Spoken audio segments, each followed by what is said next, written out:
ओम श्री गणेशाय नमः। विघ्नहरण मंगलकरण श्री गणपति महाराज, प्रथम निमंत्रण आपको पूर्ण करियो काज। गुरुर्ब्रह्मा गुरुर्विष्णु गुरुर्देवो महेश्वरा, गुरुः साक्षात् परब्रह्म तस्मै श्री गुरुवे नमः। ओम श्री दुर्गाय नमः, श्री जगदम्बिकाय नमः। सर्वमंगल मांगल्ये शिवे सर्वार्थ साधिके, शरण्ये त्र्यंबके गौरी नारायणी नमोस्तुते। बोलो श्रीमद् देवी भागवत महापुराण की जय। मेरे प्यारे धर्म प्रेमियों एवं मेरे प्यारे श्रद्धालु बंधुओं तथा मेरे प्यारे भाइयों और बहनों, सनातन संग्रह चैनल पर आप सभी का स्वागत है। आज हम आपके लिए लेकर आए हैं श्रीमद् देवी भागवत महापुराण के 8वें स्कंध के अध्याय 15 और अध्याय 16 की ये पावन कथा, जिसमें आप सुनेंगे सूर्य की गति का वर्णन अर्थात सूर्य की गति का रहस्य। इसी के साथ आज आप सुनेंगे चंद्रमा तथा ग्रहों की गति के वर्णन का रहस्य।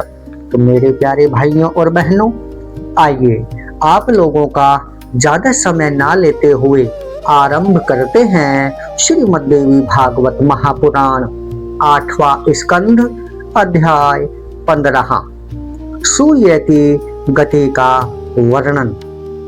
श्री नारायण बोले, हे नारद, अब मैं सूर्य की उत्तम गति का वर्णन करूंगा। शीघ्र मंद गतियों के द्वारा सूर्य का गमन होता है, अर्थात सूर्य मंद और शीघ्र गतियों के द्वारा गमन करता है। हे सुरश्रेष्ठ, सभी ग्रहों के 3 ही स्थान हैं। वे स्थान हैं जारदगव, ऐरावत तथा वैश्वानर, जिनमें जारदगव मध्य में, ऐरावत उत्तर में तथा वैश्वानर दक्षिण में यथार्थतः निर्दिष्ट किए गए हैं। अश्विनी, भरणी और कृतिका को नागवीथी कहा जाता है। रोहिणी, मृगशिरा और आर्द्रा को गजवीथी कहा जाता है। इसी प्रकार पुनर्वसु, पुण्य और अश्लेषा को ऐरावती वीथी कहा गया है। ये तीनों वीथियां उत्तर मार्ग कही गई हैं। मघा, पूर्वा फाल्गुनी और उत्तरा फाल्गुनी को आर्ष भी वीथी माना गया है। हस्त, चित्रा तथा स्वाति को गोवीथी कहा गया है और इसी प्रकार ज्येष्ठा, विशाखा तथा अनुराधा को जारदग वीथी कहा गया है। इन तीनों वीथियों को मध्य मार्ग कहा जाता है। मूल पूर्वाषाढ़ और उत्तराषाढ़ अजवीथी नाम से पुकारी जाती है। श्रवण, धनिष्ठा और सतभिषा को मार्गी वीथी कहा जाता है और इसी तरह पूर्वा भाद्रपद, उत्तरा भाद्रपद और रेवती वैश्वानरी वीथी के नाम से प्रसिद्ध है। ये तीनों वीथियां दक्षिण मार्ग कही जाती हैं। जब सूर्य का रथ उत्तरायण मार्ग पर रहता है, उस समय उसके दोनों पहिए के अक्षों से आबद्ध पवन रूपी पाश से बंधकर ध्रुव द्वारा उसका कर्षण आरोहण कहा गया है। उस समय मंडल के भीतर रथ चलने से गति की मंदता हो जाती है। हे सुरश्रेष्ठ, इस मंद गति में दिन की वृद्धि और रात का ह्रास होने लगता है। यही सोमायन का क्रम है। इसी प्रकार जब वह रथ दक्षिणायन मार्ग पर पाश द्वारा खींचा जाता है, तब वह अवरोहण गति होती है। उस समय मंडल के बाहर से गति होने के कारण सूर्य की गति में तीव्रता हो जाती है। उस दिन अर्थात उस समय दिन का छोटा तथा रात का बड़ा होना बताया गया है। विषुव मार्ग पर सूर्य का रथ पाश द्वारा किसी और न खींचे जाने के कारण साम्य स्थिति बनी रहती है। इसमें मंडल के मध्य से गति होने से दिन तथा रात के मान में समानता होती है। जब ध्रुव की प्रेरणा से दोनों वायुपाश खींचे जाते हैं, उस समय भीतर के मंडलों में ही सूर्य चक्कर लगाते हैं। पुनः ध्रुव के द्वारा दोनों पाशों के मुक्त किए जाते ही सूर्य बाहर के मंडलों में चक्कर लगाने लगते हैं। उस मेरु पर्वत पर पूर्व भाग में इंद्र की पुरी देवधानिका और दक्षिण भाग में यमराज की संयमनी नामक विशाल पुरी विद्यमान है। पश्चिम में वरुण देव की निम्लोचनी नामक महान पुरी है और उस मेरु के उत्तर भाग में चंद्रमा की विभावरी नामक पुरी बताई गई है। ब्रह्मवादियों के द्वारा कहा गया है कि सूर्य का उदय इंद्र की पुरी में होता है और वे मध्याह्न काल में संयमनी पुरी में पहुंचते हैं। सूर्य के निम्लोचनी पुरी में पहुंचने पर सायंकाल और विभावरी पुरी में पहुंचने पर आधी रात होती है। वे भगवान सूर्य सभी देवताओं के पूज्य हैं। हे मुने, सुमेरु पर्वत के चारों ओर सूर्य के जिस परिभ्रमण से जीवधारियों की सभी क्रियाएं संपन्न होती हैं, उसका वर्णन मैंने कर दिया है। सुमेरु पर रहने वालों को सूर्य सदा मध्य में विराजमान प्रतीत होते हैं। सूर्य का रथ सुमेरु के बाएं चलते हुए वायु की प्रेरणा से दाएं हो जाता है। अतः उदय तथा अस्त समयों में सर्वदा वह सामने ही पड़ता है। हे देव ऋषि, सभी दिशाओं तथा विदिशाओं में रहने वाले जो लोग सूर्य को जहां देखते हैं, उनके लिए वह सूर्योदय तथा जहां सूर्य छिप जाते हैं, वहां के लोगों के लिए वह सूर्यास्त माना गया है। सर्वदा विद्यमान रहने वाले सूर्य का न तो उदय होता है और न अस्त ही होता है। उनका दर्शन तथा अदर्शन ही उदय और अस्त नाम से कहा गया है। जिस समय सूर्य इंद्र आदि की पुरी में पहुंचते हैं, उस समय उनके प्रकाश से तीनों लोक प्रकाशित होने लगते हैं। दो विकर्ण, उनके तीन कोण तथा दो पुरियां, सब में सूर्य की किरण से प्रकाश फैल जाता है। संपूर्ण द्वीप और वर्ष सुमेरु के उत्तर में स्थित हैं। जो लोग सूर्य को जहां उदय होते देखते हैं, उनके लिए वही पूर्व दिशा कही जाती है। उसके वाम भाग में मेरु पर्वत है, ऐसा सुनिश्चित है। काल तथा मार्ग के प्रदर्शक 1000 किरणों वाले सूर्य जब इंद्रपुरी से संयमनी पुरी को जाते हैं, तब वे 15 घड़ी में 2.25 करोड़ 12 लाख 75,000 योजन की दूरी तय करते हैं। इसी प्रकार सहस्र नेत्रों वाले काल चक्रात्मा सूर्य ज्ञान काल कराने के लिए वरुण लोक, चंद्रलोक तथा इंद्रलोक का भ्रमण करते हैं। चंद्रमा आदि अन्य आकाशचारी जो भी ग्रह हैं, वे नक्षत्रों के साथ उदय तथा अस्त होते रहते हैं। इस प्रकार भगवान सूर्य का वेद में रथ एक मुहूर्त में 34,08,000 योजन चलता है, पर वह नामक वायु के प्रभाव से वह तेजस्वी काल चक्र चारों दिशाओं में स्थित चारों पुरियों पर से घूमता रहता है। सूर्य के रथ के एक चक्के में 12 अरे 3 धुरियां तथा 6 नेमियां हैं। विद्वान लोग उस चक्के को एक संवत्सर की संज्ञा प्रदान करते हैं। इस रथ की धुरी का एक सिरा सुमेरु पर्वत के शिखर पर और दूसरा मानसोत्तर पर्वत के शिखर पर स्थित है। इस धुरी में लगा हुआ जो पहिया है वह तेल निकालने वाले यंत्र अर्थात कोल्हू के पहिए की भांति घूमता रहता है और सूर्य भी उस मानसोत्तर पर्वत के ऊपर भ्रमण करते रहते हैं।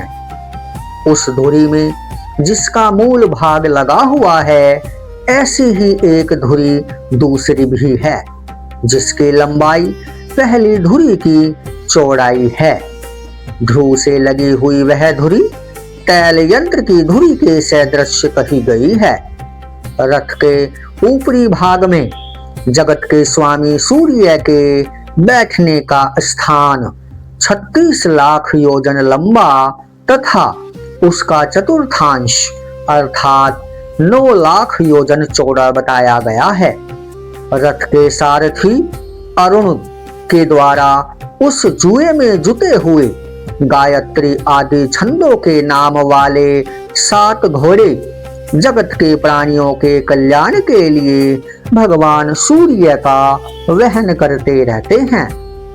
सूर्य के आगे उन्हीं की ओर मुख करके उनके सारथी अरुण बैठते हैं। सारथी के काम पर नियुक्त ये अरुण गरुड़ के ज्येष्ठ भ्राता हैं। उसी प्रकार बालखिल्य आदि 60,000 ऋषिगणों जो परिमाण में अंगूठे के पोर के बराबर कहे गए हैं सूर्य के सम्मुख स्थित होकर मनोहर वैदिक मंत्रों द्वारा उनका स्तवन करते हैं। वैसे ही अन्य जो सभी ऋषिगण गंधर्व अप्सराएं नाग यक्ष राक्षस और देवता हैं उनमें से एक एक करके ये 7 2 मिलकर प्रत्येक महीने परमेश्वर सूर्य की उपासना करते हैं। इस प्रकार वे विश्वव्यापी देव देवेश्वर भगवान सूर्य प्रतिक्षण 2002 योजन की दूरी चलते हुए 9 करोड़ 51 लाख योजन मार्ग वाले भूमंडल की निरंतर परिक्रमा करते रहते हैं। बोलो श्रीमद् देवी भागवत महापुराण की जय। सर्व मंगल मंगल्ये शिवे सर्वार्थ साधिके शरण्ये त्र्यंबके गौरी नारायणी नमोस्तुते। ओम जयंती मंगला काली भद्रकाली कपालिनी दुर्गा क्षमा शिवा धात्री स्वाहा स्वधा नमोस्तुते। ओम ऐं ह्रीं क्लीं चामुंडाये विच्चे। 16वां अध्याय चंद्रमा तथा ग्रहों की गति के वर्णन का रहस्य। श्री नारायण बोले, हे नारद, अब आप चंद्रमा आदि की अद्भुत गति का वर्णन सुनिए।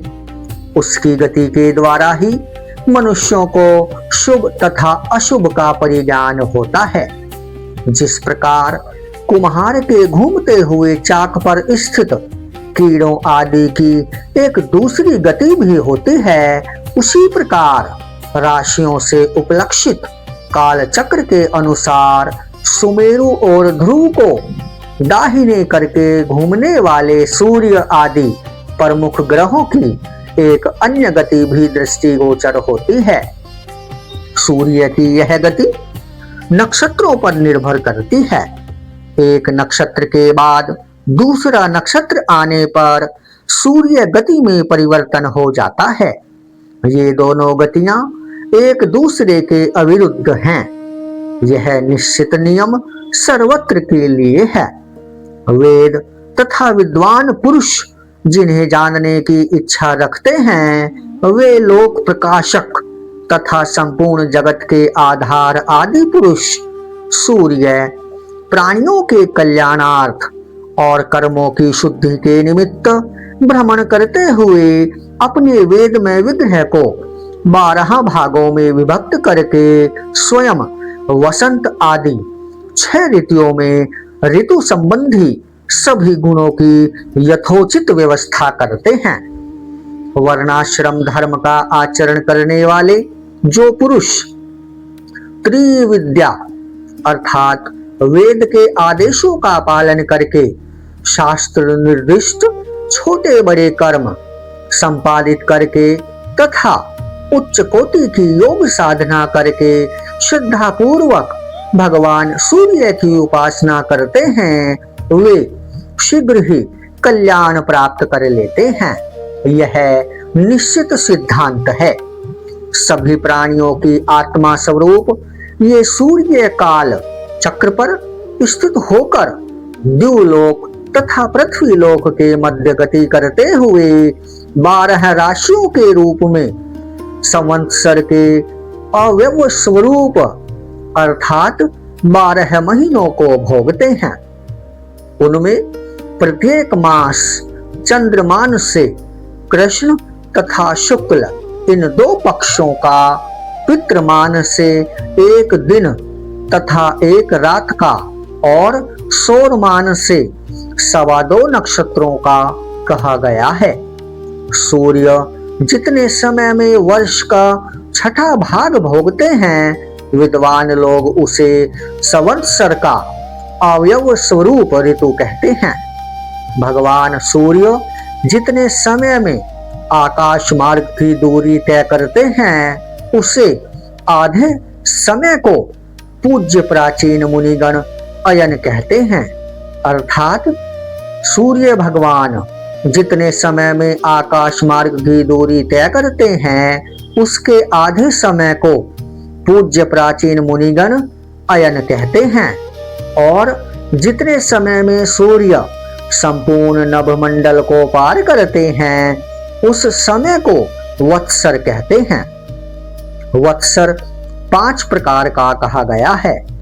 संवत्सर, परिवत्सर, इडावत्सर, अनुवत्सर और इदुत्सर। काल तत्व के ज्ञाताओं ने सूर्य के मंद, शीघ्र तथा समान गतियों से चलने के कारण उनकी इस प्रकार 3 गतियां बताई हैं। हे नारद, अब चंद्रमा आदि की गति के विषय में सुनिए। इसी प्रकार चंद्रमा सूर्य की किरणों से 1,00,000 योजन ऊपर है। औषधियों के स्वामी वे चंद्रमा सूर्य के 1 वर्ष के मार्ग को 2 पक्षों में, 1 महीने में तय किए गए मार्ग को 2.25 दिनों में और 1 पक्ष में तय किए गए मार्ग को 1 दिन में भोग लेते हैं। इस प्रकार तीव्र गति से चलने वाले चंद्रमा नक्षत्र चक्र में गति करते रहते हैं। ये चंद्र कर्मशः अपनी पूर्ण होने वाली कलाओं से देवताओं को प्रसन्न करते हैं और क्षीण होती हुई कलाओं से पितरों का चितानुरंजन करते हैं। अपने पूर्व और उत्तर पक्षों के द्वारा दिन तथा रात का विभाजन करने वाले वे चंद्रमा ही समस्त जीव जगत के प्राण तथा जीवन हैं। परम ऐश्वर्य संपन्न वे चंद्रमा 30 मुहूर्त में 1 नक्षत्र का भोग करते हैं। 16 कलाओं से युक्त मनोमय, अन्नमय, अमृतमय तथा श्रेष्ठ अनादि पुरुष वे भगवान चंद्रमा देवताओं, पितरों, मनुष्यों, रेंग कर चलने वाले जंतुओं तथा वृक्ष आदि के प्राणों का पोषण करने के कारण सर्वमय कहे जाते हैं। चंद्रमा के स्थान से 3,00,000 योजन ऊपर नक्षत्र मंडल है। अभिजित को लेकर इस मंडल में कुल नक्षत्र संख्या में 28 गिने गए हैं। भगवान के द्वारा काल चक्र में बंधा हुआ यह नक्षत्र मंडल मेरु को दाहिने करके सदा भ्रमण करता रहता है। उसमें भी 2 लाख योजन ऊपर रहने वाले शुक्र कभी सूर्य के आगे तथा कभी पीछे और कभी सूर्य के साथ साथ तीव्र, मंद और समान गतियों से चलते हुए परिभ्रमण करते रहते हैं। ये प्राणियों के लिए प्रायः अनुकूल ही रहते हैं। इन्हें शुभकारी ग्रह कहा गया है। हे मुने, ये भार्गव शुक्र वर्षा के विघ्नों को सदा दूर करने वाले हैं। शुक्र से भी ऊपर 2 लाख योजन की दूरी पर बुध बताए गए हैं। ये भी शुक्र के ही समान तीव्र, मंद तथा समगतियों से सदा भ्रमण करते रहते हैं। ये चंद्रपुत्र बुध जब सूर्य की गति का उल्लंघन करके चलते हैं, उस समय ये आंधी, विद्युतपात और वृष्टि आदि के भय की सूचना देते हैं। उनसे भी ऊपर 2 लाख योजन की दूरी पर मंगल हैं। हे देव ऋषि, यदि वे वक्र गति से न चलें तो एक एक राशि को 3-3 पक्षों में भोगते हुए 12 राशियों को पार करते हैं। ये प्राय अशुभ करने वाले तथा अमंगल के सूचक हैं। उनसे भी 2 लाख योजन ऊपर बृहस्पति हैं। यदि वे वक्री न होकर भ्रमण करें तो एक एक राशि को एक एक वर्ष में भोगते हैं। वे प्राय ब्रह्मवादियों के अनुकूल रहते हैं। उनसे भी 2 लाख योजन ऊपर भयंकर शनि हैं। सूर्य के पुत्र कहे जाने वाले ये महाग्रह शनि एक एक राशि को 30-30 महीनों में भोगते हुए सभी राशियों का परिभ्रमण करते रहते हैं। श्रेष्ठ कालयज्ञ पुरुषों ने शनि को सबके लिए अशुभ बताया है। अर्थात कालयज्ञ पुरुषों ने शनि को सबके लिए अशुभ बताया है। उनसे भी ऊपर 11 लाख योजन की दूरी पर सप्त ऋषियों का मंडल बताया गया है। हे मुने, वे 7 ऋषि प्राणियों के कल्याण की कामना करते हुए जो वह विष्णु पद है उसे उस ध्रुव लोक की प्रदक्षिणा करते हैं। श्री नारायण बोले, इस सप्त ऋषि मंडल से 13 लाख योजन दूरी पर वह परम वैष्णव पद स्थित है। परम भागवत तथा लोक पूजित उत्तान पाद पुत्र श्रीमान ध्रुव यहीं पर विराजमान हैं। इंद्र, अग्नि, कश्यप, धर्म तथा सप्त ऋषिगण ये सब देखते हुए आदर पूर्वक जिनकी प्रदक्षिणा करते रहते हैं, वे ध्रुव कल्प पर्यंत जीवित रहने वाले प्राणियों के जीवन आधार हैं और निरंतर भगवान के चरणों की उपासना करते रहते हैं। सर्वदा जागृत रहने वाले व्यक्तिगत भगवान काल ने भ्रमण करने वाले ग्रह, नक्षत्र, राशि आदि समस्त ज्योतिर्गणों के अचल स्तंभ के रूप में ध्रुव को व्यवस्थित कर रखा है। वे देव पूज्य ध्रुव अपने तेज से सबको आलोकित करते हुए सदा प्रकाशित होते रहते हैं। जिस प्रकार अनाज को पृथक करने वाले पशु छोटी बड़ी रस्सियों में बंधकर निकट, दूर और मध्य में रहकर खलिहान में गड़े खंबे के चारों ओर मंडल बनाकर घूमते रहते हैं, उसी प्रकार सभी नक्षत्रगण और ग्रह आदि भीतर बाहर के क्रम में काल चक्र में नियुक्त होकर ध्रुव का ही आश्रय लेकर वायु की प्रेरणा से कल्प पर्यंत परिभ्रमण करते रहते हैं।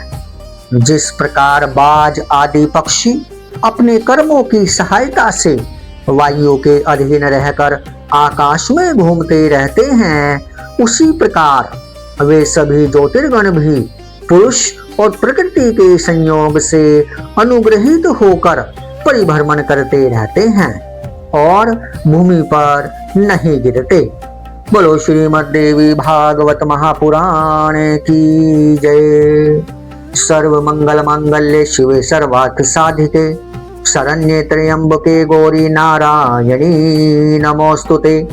ओम जयंती मंगला काली भद्रकाली कपालिनी दुर्गा क्षमा शिवा धात्री स्वाहा स्वधा नमोस्तुते। ओम ऐं ह्रीं क्लीं चामुंडाये विच्चे। जय माता दी। मेरे प्यारे भाइयों और बहनों एवं मेरे प्यारे श्रोता बंधुओं, इस कथा में आपने सूर्य की गति का रहस्य जाना। इसी के साथ साथ आपने इस भूमंडल पर चंद्रमा तथा ग्रहों की गति के रहस्य के बारे में भी जाना। मेरे प्यारे भाइयों और बहनों, हमारी आपसे एक प्रार्थना है, यदि आप हमारे चैनल पर नए हैं तो कृपया हमारे चैनल को सब्सक्राइब करें। हमारी इन पौराणिक और पावन पवित्र कथाओं को ध्यान से प्रेम से सुने और इन्हें लाइक अवश्य करें। कमेंट में अपने अमूल्य विचार अवश्य शेयर करें। हमारा यह चैनल पूर्णतः सनातन धर्म और सनातन संस्कृति को समर्पित है। आपका स्नेह और आपका समर्थन ही हमारी और हमारे इस चैनल की इस आध्यात्मिक यात्रा की सबसे बड़ी शक्ति है। मेरे प्यारे भाइयों और बहनों, इसी प्रकार की पौराणिक और पवित्र कथाओं के श्रवण का आनंद लेने के लिए आप हमारे चैनल से जुड़े रहिए। मेरे प्यारे भाइयों और बहनों, यदि आप श्रीमद् देवी भागवत महापुराण की इससे पहले की पावन और पवित्र कथाओं के श्रवण का आनंद लेना चाहते हैं तो आप हमारे चैनल पर ले सकते हैं। इससे पहले की सभी पावन कथाएं हमारे चैनल पर उपलब्ध हैं। बोलो श्रीमद् देवी भागवत महापुराण की जय। मेरे प्यारे भाइयों और बहनों, श्रीमद् देवी भागवत महापुराण का इससे आगे का भाग लेकर हम शीघ्र ही आपकी सेवा में उपस्थित होंगे। तब तक के लिए माँ जगदम्बा का, माँ भगवती का आशीर्वाद आपके और आपके परिवार के ऊपर यूं ही बना रहे। आपको माँ भगवती हमेशा सुखी रखे। जय माता दी। आप सभी का बहुत बहुत धन्यवाद। ओम ऐं ह्रीं क्लीं चामुंडाये विच्चे। जय माता दी।